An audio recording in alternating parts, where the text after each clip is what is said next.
Hello everybody and welcome back to another tutorial. It's Andy here from AM Media Games, and in this video I'm going to show you how to create a working elevator or lift, or however you prefer to call it. So I'm going to show you quickly basically how it will work. So we have our ground floor here and we have our multiple selected buttons there, so we can then walk over, we can click on one of those buttons and the elevator will go to the corresponding floor. You can't spam the buttons, it'll only allow you to activate it once the elevator stops. So let's go to floor 1, and as we go down you can see we can pass floor 2 and it'll stop perfectly at floor 1 for us. So obviously this is just a basic model setup, this is not how your final product will look, this is just the code side of it, so how to set up the blueprint. If there's any questions, leave them in the comments. So I'll jump straight into how to set this up now. So what we're going to do is going to come out of play mode, and then we're going to create our elevator. So let's move this one out of the way. So let's pop that there, and then we can start fresh with our new one. So I created a folder to do tutorials in for this one specifically. So we're going to right click in our content browser. This is going to be wherever you want to store your blueprint code. So we're going to right click, go to blueprint class, and I'm going to get an actor. I'm going to name this elevator tutorial BP. Excuse me. I'm going to open that up, and then in this panel here what we want to do is we want to add a few components, and then we'll sort out the event graph. So the first component that we're going to add will be our block. So let's get a cube, and this is going to represent the floor to our lift. So by that what I mean is the bottom part here, our base. So we're going to shrink this down. Let's get this to a smaller scale, just like that, and then we're going to copy and paste this. So copy, Control C and Control V, and then going to move that up, compile it. I'm going to drag and drop this into our scene so we can get an idea of scale. So go into elevator, I'm going to get this one, I'm going to make this a bit bigger like so, and I'm going to copy this and then paste for scale size match, compile it and check it in game. So we can see there that it's starting to get to shape and size. We just need to adjust now for the sides. So we can go back into our elevator panel, we can select our top piece and we can drag that up, compile it, check in the game. So we need to go a little bit higher so it matches with this floor here. These are just blocks that I placed just to represent the floors. So as you move up, you've got floor 1, floor 2 and floor 3. This is nothing special, none of this here will affect the code, it's just the position so we know where to move the elevator to. So we're going to go back into our blueprint and we're going to move this up a little bit more, compile it, and we can see there that we have a little bit more to go in position for the movement to get it to the right spot. So we're going to drag that up a bit more, compile it, and we're nearly there. So a tiny movement adjustment up now. There we go, and that should be perfectly fine, just like that. So then what we're going to do is we're going to, we could probably make this a little bit wider actually, just like this. So these blocks here, if you are in your BP, these are basically these 1 meter cubes. So those blocks in my map, you can see here, are exactly the same size as these. So where we have this as a 2 by 1, this will be basically 2 of these in size. So that's 2 meters roughly, so 2 by 2. So I could probably do 2 there actually. So I'll do that one as 2, that one as 2, and maybe leave that one as is. So we could probably set that to 0.0008 and then just leave as is. So that should be fine. And we can do the same with that top one. So this could be 2 and 2. Make sure you uncheck the uniform scale button, and then 0.0008. So then this is the same size as this. And then what we're going to do then is we're going to get our bottom piece, Control C, Control V, move that into position, just like this, and then move that out to the side. We could probably make them a little bit thicker, to be quite honest, just like that. And then we can set that same for the bottom one, and set the same for the top one. And then move that to match. There we go, and then we can copy and paste, Control C, Control V, and then one more time, Control C, Control V, move it to the center, and then E, and then rotate 90 degrees, and then we can move that back and into position. So then if we go into the game, we should have a hollowed out cube with one face missing, so we can go inside the elevator and move with it. So now that we've got all of these parts selected, placed, what we need to do is select them, and we can name them so we don't get too confused with what they are, and we also need to parent them to one piece so they all move together. So if I currently move this in the scene, nothing else will move with it, so we can fix that by changing the hierarchy in our default scene route. So what we can do is select our cube piece, which is our bottom. We're going to press F2, and this is going to be bottom piece. Press enter, and we're going to pair all of these with that. 2 seconds. So we're going to name cube 1, cube 2, cube 3, and cube 4 to their corresponding pieces by name. So then what we're going to do is we're going to get this one. So you can name this left or right. So if you're going to name it left, it'll be because you're looking into the elevator, not out. So we could name it right piece, but if we're looking in, it'll be the left piece. So we're going to name this one to so F2 to name, so left lift wall, and then this one will be right lift wall, and then we'll have the back excuse me, we'll have the back lift wall, and then the top piece, you guessed it, that'll be the lift roof.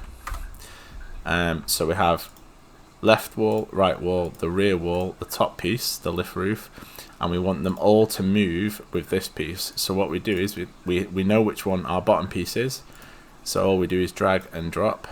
So left click, hold, highlight the bottom piece so you get that green tick, and then do the same, and then do the same. So now let's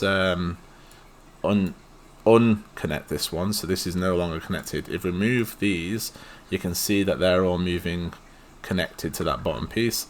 So if we grab our back lift wall and drop that on, now all of the pieces are moving together. If we select just the back wall and move it, nothing will move with it because it's not nothing's connected to it in the attached here, so only this one. So when we're moving this, all of these pieces will move together. So we're going to compile that and save it, and now we're going to add our buttons. So you can have them on this side, or the back wall. It's completely up to you.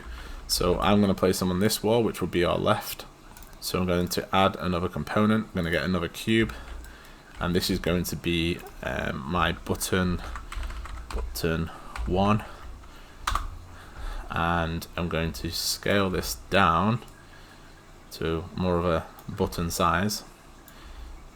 Obviously this is not how it's going to be in your final version. Unless this is how you want your lift to look, then by all means copy it to your heart's content and put it into your video game and test it out, and if you like it, you like it. So we're going to place our buttons on the wall. We're going to give them a different excuse me, we're going to give them a different texture. So we're going to get let's just use, I'll use an emissive, so I'll get glow, and I'll use glow 4. So if you don't know how to make an emissive texture, all you do is you drag and drop a free constant. So actually, sorry, you don't drag and drop anything. You press free on the keyboard and then hold that down, so free, and then left click to get a free constant. And then what you do then is you change the color. So you select the color you want. You get a parameter or a constant value. So you can either press 1 and get a constant value, or you can press an S for Sierra and left click to get a parameter, and you can name that intensity. So if you were to make a material instance, you could change the intensity on it on the fly rather than going into your master material. So we can delete that, and we can delete that, and we can actually, yeah, we can leave that as is. So you can connect it like this. So this one goes into base color, into a multiply. The parameter here goes into the B of the multiply, into emissive, and that's done. So that's all you do, and then you can drag and drop that on and it will have a glowing texture. If you go into the scene, let's have a look. We go into the scene and we select our piece. Am I on the right floor? Okay, let's bear with me 1 second.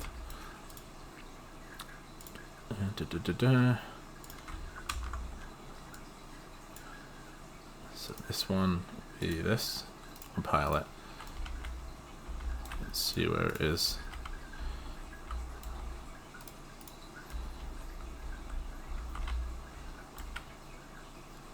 I've probably done something wrong, haven't I?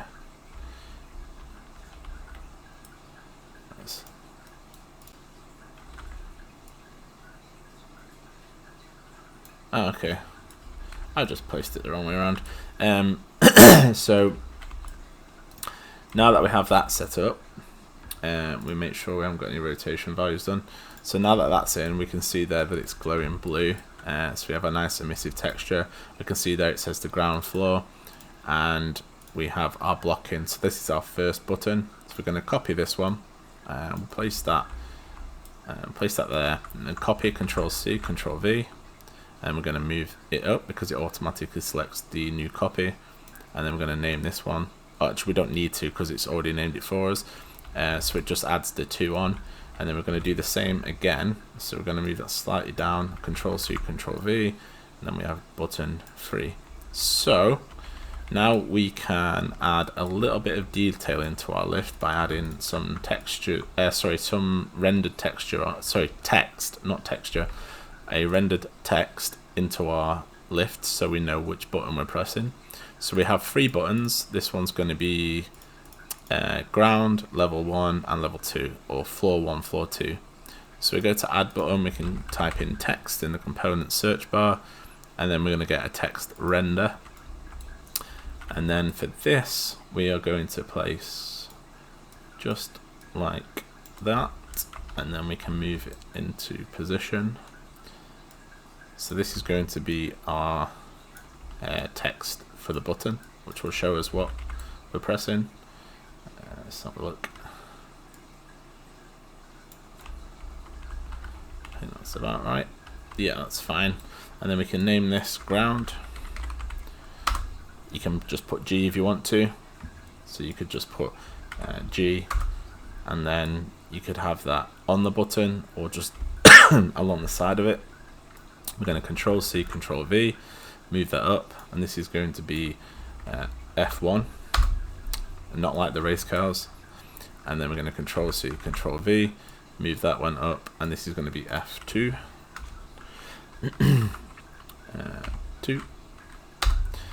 And so we have ground floor, first floor, and second floor. And we're going to compile that and save it. So now that we have these done, we want these to move with the elevator and not with button 1. So we're going to grab this and place on our bottom piece, grab this, place on bottom piece, and grab this and place on the bottom piece. Oops, onto bottom piece. And we also want to move the buttons. So this is going to go on that one. This is going to go on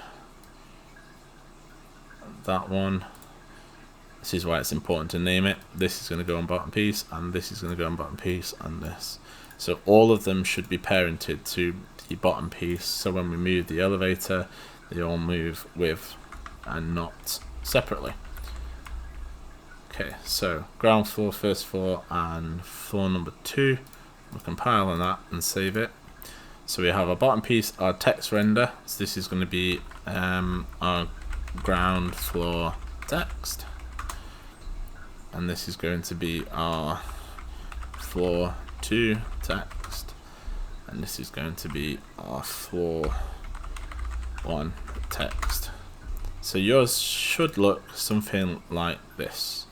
And then the last but not least, we're going to pop in a rect light, just so we can light up the scene. So we're going to get a RECT. I'm going to drop that in, rotate it. This is our lift light. I'm going to rotate that and then drag it up into position. We're going to change the intensity, so the units to lumens. I'm going to set that down to 5. I'm going to set the attenuation radius to 250. I'm going to compile it, and we're going to go into our scene, and we can see there we have the lift. So there's our lift, all set up and ready for us to use. We can change the color of that text so it's easier to read as well. So we can click on here, go down to the color, change that to red, change this one maybe to, let's do a different color, maybe green, and this one we'll put to the same as that. There we go. Oh, it's a little bit different, a bit darker, but that's fine. So we've got ground floor, first floor, second floor, and I'm going to compile it and save it. I'm going to check that in game, so there we can see we've got the 3 buttons and the 2 extra floors, including the ground, and the ground on the wall there, so it shows where that is in our scene. So in the blueprint now, we can go into our event graph. We're going to delete these 3, which is our blueprints, starting nodes, and we are going to set up. Now, if you haven't already used a blueprint interface, don't worry, because I'll link a video in the description which will show you how to set up a blueprint interface, which is what we're going to use today in this video. So don't panic too much if you don't know what one is. The video should explain it. So what we're going to do is going to go to class settings. Now, my implemented interface that I'm using, which is my blueprint interface, is called use open close.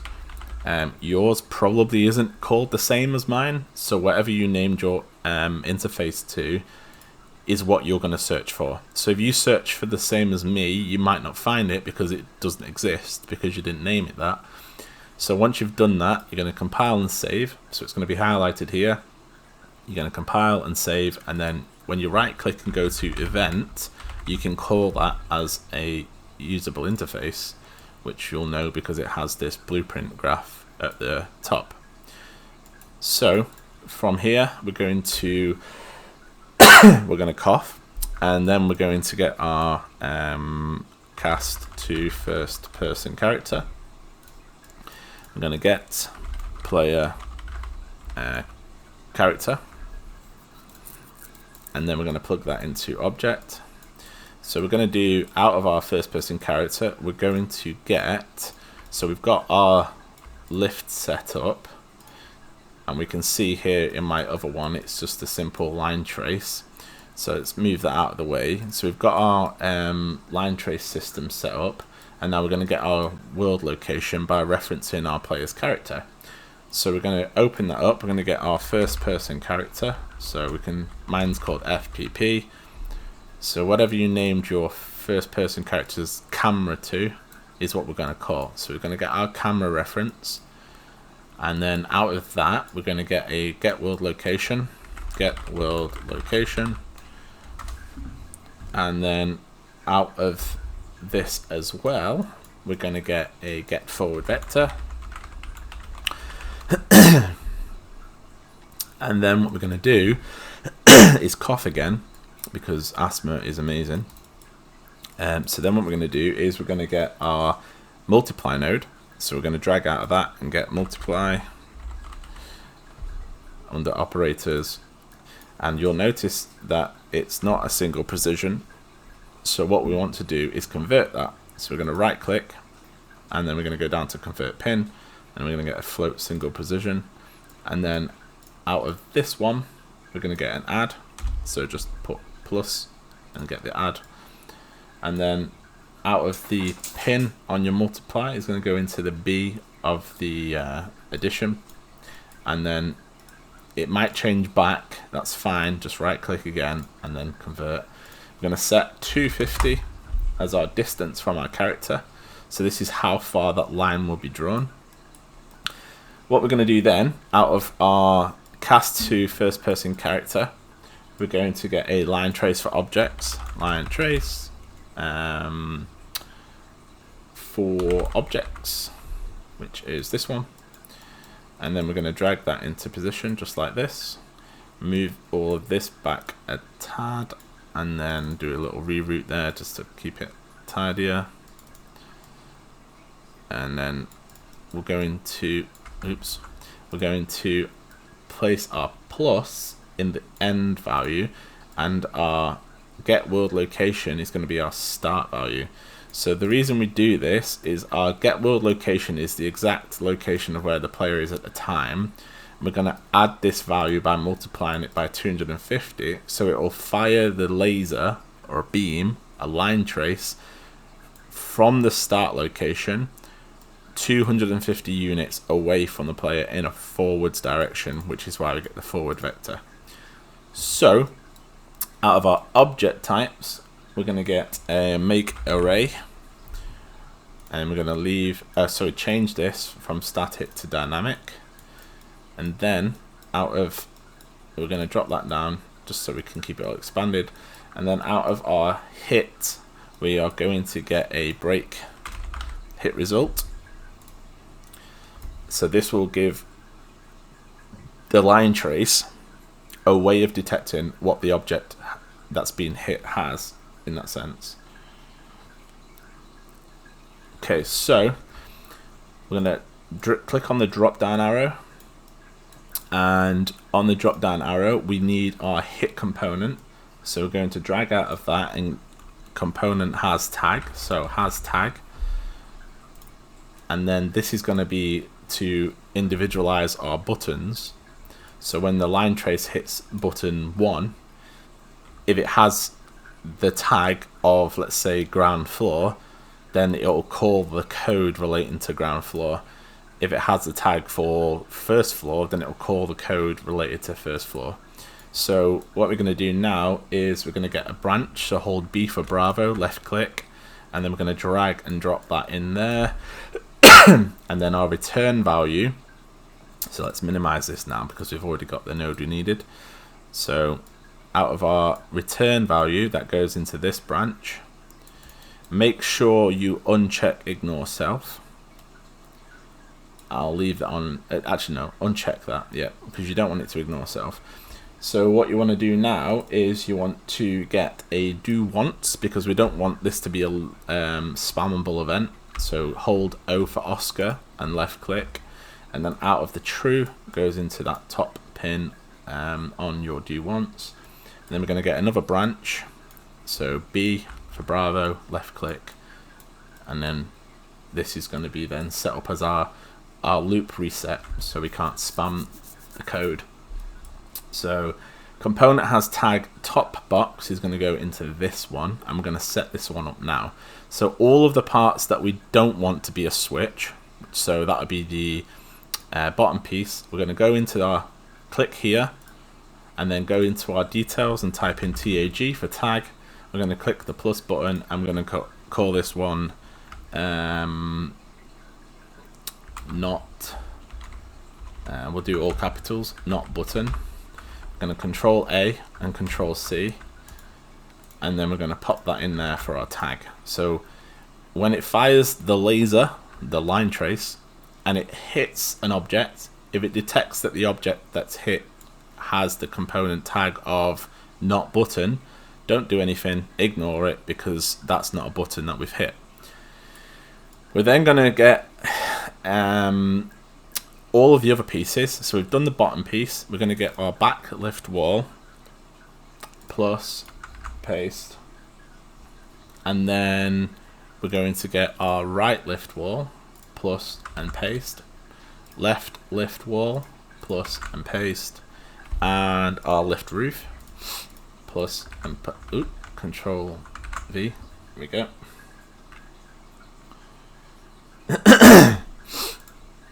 Once we've done that, we can then move on to our next section of the code. So the next section we want to do is going to be our other buttons. So we're going to get a component tag with a Control C and Control V, out of hit component into the target, and then we're going to name this to ground, ground, and then Control A, Control C, and then we're going to get our button. So we want our buttons to be, let's compile and save it. Let's have a quick look in our viewport. So button 1 is our ground floor, so let's name that one ground floor button. Our button 2 is going to be our first floor, so let's name that one first floor button. And button 3 is going to be our second floor, so second floor button. So now that we know which each one is, we can then go and more easily set this up. So we know our ground component has tag. So our component has tag for our ground button is going to be our ground floor button. So we want to select this, go to tags. We're going to Control C and then Control A, Control V. So that one's done. We're then going to do the same, Control C, Control V, and this one's going to be our first floor, and then we're going to do that again, and this one's going to be our second floor. So do nothing, and then we've got ground floor, first floor, second floor. So this is going to be first, we'll do it all capitals, first floor, and then this one's going to be our second floor. So we're going to get our first floor, Control C, first floor button, add tag, Control V to paste, and then we're going to do the same for this second one. So we're going to get our second floor, and then we go second floor button, plus, paste, enter, compile and save. So they're all set up. Now we just need to implement the code that fires when it detects that this is the object it hit. So out of our false, we're going to get another branch. So B for Bravo, left click, false into there. The condition for this one is going to be the return value for our component has tag. We're going to get another branch, Control C, Control V. The condition is going to be for this one, and that's going to be out of false. So how it works is if I look at the switch and click it, but it's not this one, and it was this one that had the tag, then it will fire true. If I'm looking at it and it's this one and it fires true, then it will fire the code off for this one, and the same process for this bottom one. If the one I pressed didn't have the tag for this one, didn't have the tag for this one, but it has the tag for this, then I want to go to the second floor. So that's kind of how it works. Control C, Control V, return value, out of false. So that's all set up and done. So now we just need to do our code and our location data for our lift to move to. So we want to do out of true. No, not like that. Out of true, we're going to go into reset. I'm going to get a couple of reroute nodes, pop one there, and let's do one here. Keep that nice and tidy. And then up here, so up here we're going to get a play sound at location, and we're going to copy and paste that 2 more times. That's going to go in the true, and that's going to go in the true. If you want to add another button, you just repeat this. Component has tag, third floor, branch, false, in. You just connecting it back up in a series of loops. You can do that as many times as you want, but obviously the more complicated it gets, the more weird your code's going to look. Anyway, so I'm going to move that up, and move this probably down a little bit to give them space. And then we're going to get our reference to our bottom piece, and we're going to move component 2, just like this, and that's going to be move. I'm going to Control C, Control V, Control C, Control V, pop that in there, and then copied both of those and pop that there. So that's going to go in there. Nope, that's going to go in there. So that's done, and that's done. So now out of this one, let's move these up a little bit, make it a bit tidier.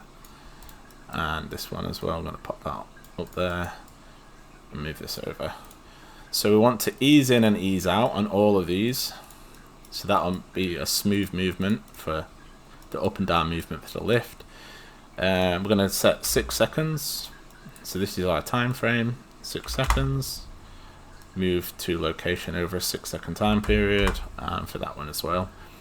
And then out of completed, we're going to have a delay. So hold D for delta, and then drag and drop that into there, that into there, that into there.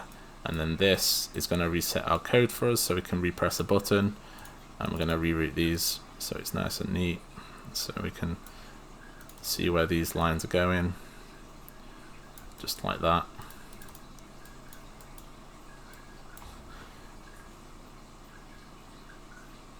Okay, so now that we've done that, all we need to do now is set our location data. So we go into our scene, we're going to select our lift, and we're going to have a look over here. We can see it says -100, I believe. So we're going to select that, go into our main window here for our graph. So we're going to select our Z value, so this one, Control C, and then over here we're going to paste that into our Z value there, compile it, save it, and then we're going to move our lift up a floor, so just like this, and then we're going to get our location data for that. Control C, go back into our blueprint and paste that there for our first floor, compile it, and then for our final one, our floor 2, we're going to move that up till we're in the right location. Control C, and then paste, Control V, and we can edit these in a second because it might not be the true values, so we can figure that out, but it should work. So then what we want to do is go to our top one, Control C, and then paste that back in to get that back to the ground level. Press F to go back to the lift. And if we go into the game now, let's have a quick look. Let's set a sound effect. So click, and we'll do this one. That'll do. And we'll do the same. So we'll search for that. We've got that there. Paste and paste. So now we have that set up. So it should look like this. Event use open close, which is my blueprint interface. So make sure you're using a blueprint interface. We've then got our cast 2. We've got our first person character, get player character. And then what we want to do then is we get our target, which is our first person character camera, get world location, get forward vector, into a multiply, into an addition. The addition goes into end, the world location goes into start. Make sure we uncheck ignore self. I'm going to check it just to show you why. And then out of our line trace for objects, we have our break hit result. Hit component has tag, so we make sure that our hit components have tag. Ground floor button, yeah, first floor button and second floor button. So this is these, and then the ones that aren't a button have the not button component tag. That's just going to keep it reset so we don't end up with a broken code. Compile and save it, and then we have our branches, which are going to check to see what the component is. If it's true, allow it to fire off. If it's not true, then it will fire off the next code down in series. Play the sound, then move the component to the required destination. After a 1 second delay, it will enable us to repress that button, just like so. It gives us time to set up a door opening, and then that should work. So obviously I clicked on ignore self, so if I go into the level and click on floor 2, nothing's going to happen. It's not going to work. So if I go into the code and uncheck ignore self and press save, if I then test this out again, and then we click on floor 2, it's going to go up to floor 2. We may have a slight height issue, but that's easily fixed. So we get the value that we have now in our elevator, and we go to floor 2, and we're going to set this to 600 and then compile it, and then we'll test it again to see if that's the right value. Where is it? I'll start from here. So we can see our lift. If we go to floor 2 now, it should be in the right position. You just have to mess with it to make sure it's the right value for the distance traveled. And there we go, perfect. So we can do the same for each one of these. So if we go to floor 1, that'll be 300. If we go to ground floor, that'll be 0. Potentially it might be 200, but we'll check. So let's go and test this again. So that should work for all 3 of them now. So when we go into our lift, we know we're on the ground floor. We've got our ground floor button. That won't do anything because we're there. And if we press on floor 2, that should take us all the way to floor 2 and then stop. And then if we click on ground floor, it should take us all the way to ground floor and then stop. Perfect. And then if we click on floor 1, it'll take us, and if we keep spamming the button, nothing will happen because it has to reset the code. So floor 2, floor 1, and then back to floor 2. So I hope this video helps. If there's any questions, leave them in the comments. I've not really seen many tutorials out there that have done this kind of thing, especially one that's quite modular, where you can add more floors to it very simply. So if you like this video, please click the like button and consider subscribing to support the channel, help it grow even more. I appreciate every single person for subscribing. It's amazing. I mean, I'm over 500 subscribers now, which it's such a buzz to know that there's a community out there that enjoy my videos. So thanks very much for watching. If you like it, like it. If you want to help the channel grow, subscribe and consider sharing it to other people that are learning as well. You can join me over on Discord, where I'll answer questions live and I'll help people live as well. So jump over there if you haven't already. All the links are in the main YouTube channel under the About tab. So join me on Discord and I'm happy to help you all with your games. So take care, guys. See you in the next one. Thanks very much for watching. Bye bye for now.